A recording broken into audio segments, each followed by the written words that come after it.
Penyanyi Naim Daniel mengaku tidak bersalah di Mahkamah Seksyen Kuala Lumpur pada Selasa atas satu pertuduhan melakukan amal seksual fizikal ke atas seorang remaja perempuan berumur 17 tahun bulan lalu.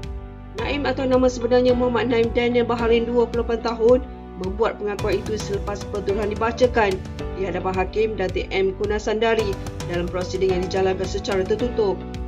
Mengikut pertuduhan, Naim didakwa melakukan amal seksual fizikal ke atas seorang remaja perempuan berumur 17 tahun 7 bulan bagi tujuan seksual di sebuah hotel pada jam 8.56 malam 19 Mei lalu.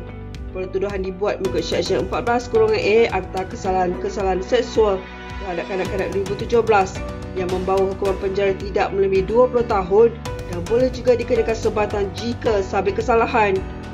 Mahkamah membenarkan tertuduh diikat jamin RM12,000 dengan seorang penjamin dan syarat tambahan, iaitu tertuduh perlu menyerahkan pasport kepada mahkamah, tidak mengganggu mangsa dan saksi pendakwaan.